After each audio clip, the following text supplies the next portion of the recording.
सुंदरबन की नीरवता को चीरती हुई एक छोटी नाव आगे बढ़ रही थी। उस नाव में सिर्फ एक ही व्यक्ति था, डॉ अनिरुद्ध चौधरी। वह एक वन्यजीव शोधकर्ता था, विशेष रूप से रॉयल बंगाल टाइगर पर काम करता था।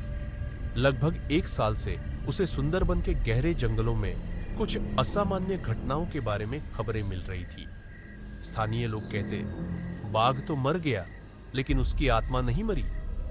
कुछ अजीबोगरीब वीडियो और ऑडियो रिकॉर्डिंग मिली थी, जिनमें आधी रात को बाघ की दहाड़ सुनाई देती थी, ऐसी जगहों से जहां सालों से कोई बाघ नहीं देखा गया था। सब कहानियां हैं, शहर के लोग हंसते, लेकिन अनिरुद्ध जानता था, हर अफवाह के पीछे कुछ न कुछ सच जरूर छिपा होता है। शाम ढल रही थी जब उसकी नाव एक पुराने लकड़ी के घाट पर रुकी, जहां पहले वन विभाग का एक छोटा पर्यवेक्षण केंद्र था। अब वह जगह सुनसान और परित्यक्त थी। चारों ओर घना जंगल, झाड़ियां और एक अजीब सी खामोशी, जैसे कोई छाया हर समय पीछा कर रही हो। रात को अनिरुद्ध ने अपना कैंप लगाया। एक छोटा टेंट, कैमरे, साउंड रिकॉर्डर, ट्रैप कैम्प और एक सैटेलाइट फोन, सब कुछ तैयार था। हवा ठंडी थी, पत्तियां रुकी हुई थी और पक्षी भी खामोश। तभी दहाड़, लेकिन ये सामान्य बाघ की दहाड़ नहीं थी। ये किसी के रोने की चीखने की आवाज थी, जैसे कोई आत्मा पीड़ा में हो। अनिरुद्ध चौंक गया, कैमरा देखा, कुछ नहीं। फिर अचानक उसके पीछे एक फुसफुसाहट, चले जाओ, ये मेरा जंगल है। वह तुरंत पलटा, लेकिन वहां कोई नहीं था। आवाज बहुत साफ थी, जैसे कोई हवा में बोल रहा हो। अगले दिन सुबह उसे एक बुजुर्ग मछुआरा मिला, हाशिम चाचा। थका हुआ चेहरा, आंखों में डर। अनिरुद्ध ने सब कुछ बताया। हाशिम चाचा धीरे बोले, क्या आपने बादल राजा का नाम सुना है? कौन था वह?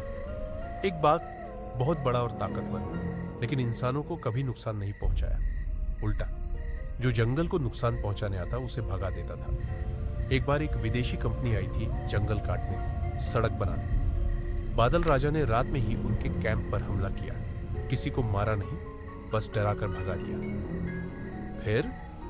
फिर एक शिकारी ने पैसे के लिए उसे मार डाला। मरते समय उस बाघ ने शिकारी को कुछ इस तरह देखा जैसे श्राप दे गया। तब से उस जंगल में उसकी आत्मा भटक रही है। लोग कहते हैं वो अब भी जंगल की रक्षा करता है। अनिरुद्ध को कहानी आकर्षित करती है, डर नहीं लगता।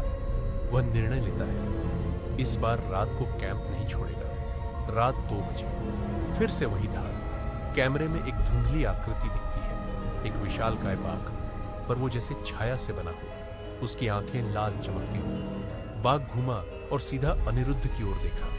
उस नजर से वो पत्थर सा जम गया। एक आवाज उसके भीतर गूंजती है, क्या तुम समझ सकते हो कि क्या हो रहा है? फिर उसे जैसे एक सपना आता है। जंगल कट रहा है, पेड़ गिर रहे हैं, नदियां सूख रही है, और वो बाघ खड़ा है अकेला, लाचार। क्या तुम इसकी रक्षा करोगे? मैं कोशिश करूंगा, अनिरुद्ध धीरे से कहता है। अचानक सब कुछ गायब हो जाता है। कैमरे में कुछ नहीं, रिकॉर्डर में सिर्फ हवा की आवाज। लेकिन अनिरुद्ध जानता है वह सपना नहीं था। सुबह वह देखता है, उसके टेंट के सामने जमीन पर एक बड़ा पंजे का निशान, एकदम साफ, जैसे कोई जानबूझकर छोड़ गया हो। अनिरुद्ध शहर लौटता है। अपनी रिपोर्ट में वह सिर्फ आंकड़े नहीं लिखता, बल्कि एक चेतावनी भी देता है। सुंदरबन सिर्फ एक जंगल नहीं, ये एक जीवित आत्मा है। हर पेड़, हर नदी, हर बाघ इस आत्मा का हिस्सा है, और हम रोज उसे मार रहे हैं। बादल राजा शायद अब नहीं है, लेकिन उसकी आत्मा हमें देख रही है, और वह जाग रही है हमें जगाने के लिए। कुछ महीनों बाद वह फिर लौटता है। अब वह शोधकर्ता नहीं, बल्कि एक संरक्षक है। एक नई योजना के तहत वह स्थानीय लोगों के साथ मिलकर जंगल की रक्षा कर रहा है। उस रात फिर एक बार दहाड़ सुनाई देती है, लेकिन अब वह डरता नहीं।